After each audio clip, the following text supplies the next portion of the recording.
Okay, folks, we're out here driving the C10.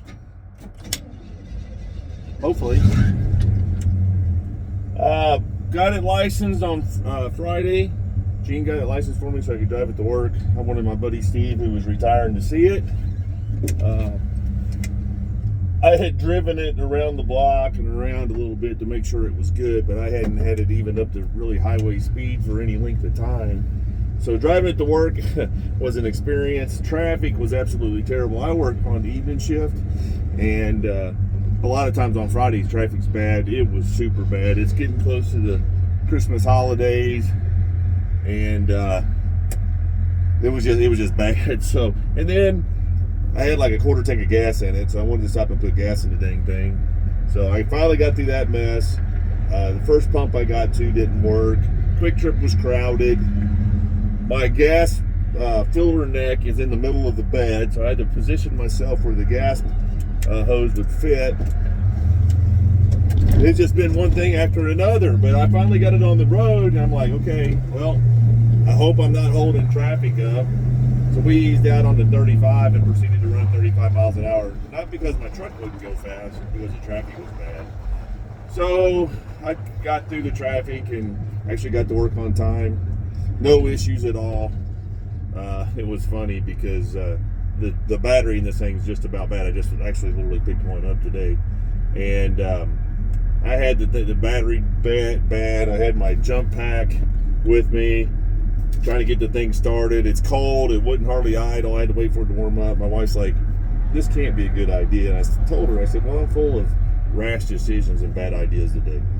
She got a big kick out of that one. But long story short, I drove it to work, and the thing drove amazing. I'm pretty anal about the way my vehicles drive, and I'll tinker and mess around with them to make sure the steering wheel's straight and the front end's aligned and the thing isn't bouncing around the road. And I'm still not happy with my daily driver Jeep. It's good. I like it, but it's a Jeep, and it kind of bounces down the road. I actually picked some shocks up for that this week. But this thing is amazing.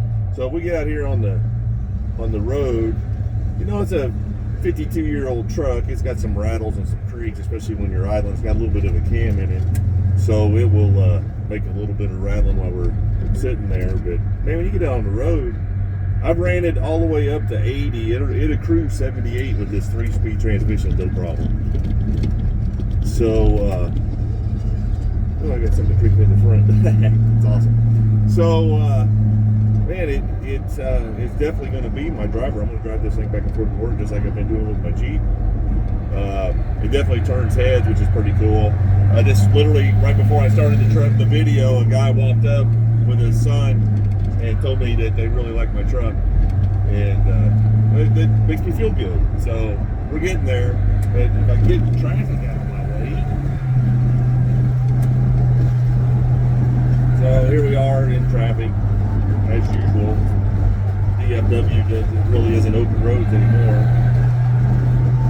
It does have some wind noise. I got the window open right now. The window seals need to be replaced. The door seal needs to be replaced. So it does make a little bit of racket, but the heater works good. The heater core's dripping. I just literally bought a blower motor. The blower motor rattles. I bought a heater core and a resistor. Just like the TJ, they use a resistor to get your different fan speeds. So if you have fan speed problems in Dodges, and especially early ones in Jeeps and earlier model vehicles, they use a resistor, and that's how you're able to vary your fan speed based off the 12-volt system. So anyway, I got to replace that too, and the battery. So I spent a couple $100, but the cool thing is that everything was in stock. I mean, I had to go to 3 different parts stores, and there's 100 parts stores around me. But to go to a parts store and be able to pick up a heater core for a 72 Chevy pickup that they have in stock, and they have 2 heater cores for this model. They have the non-AC model, and they have the AC model, which mine is.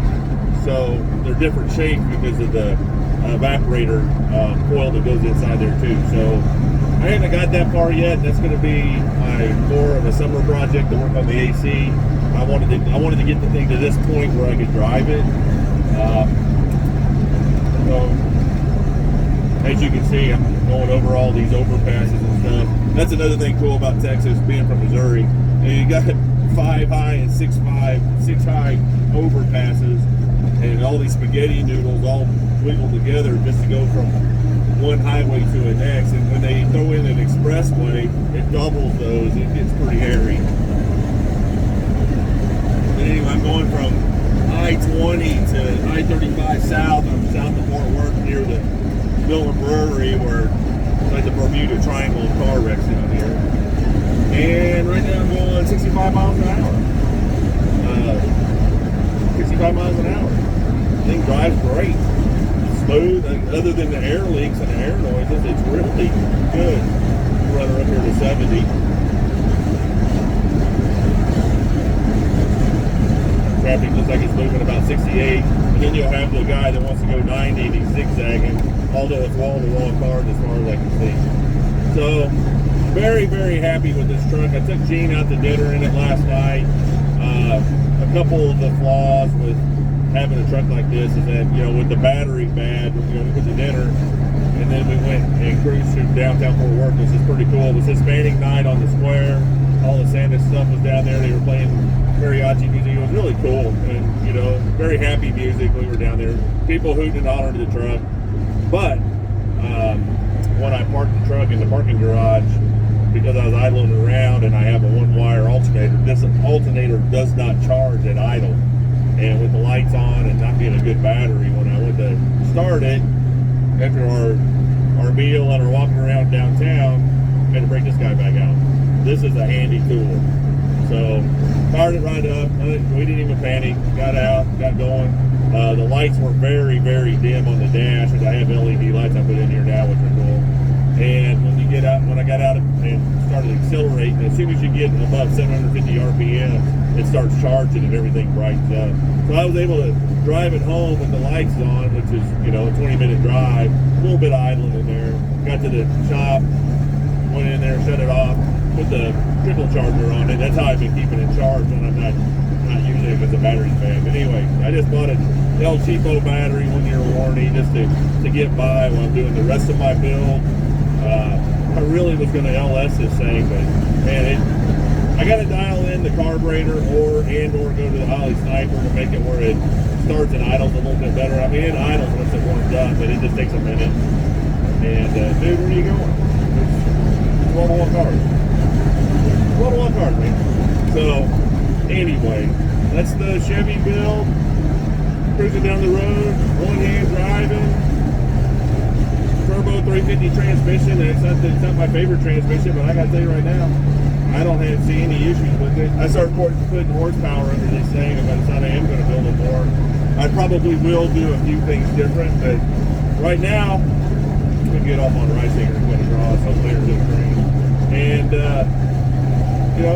I'm gonna be driving this thing back and forth to work. The heater definitely works, I'm warm, even with all the air leaks in here, it's warm. Anyway, just an update, 72 Chevy C10, 350 with a 350 transmission, little cam, just progressing on my build.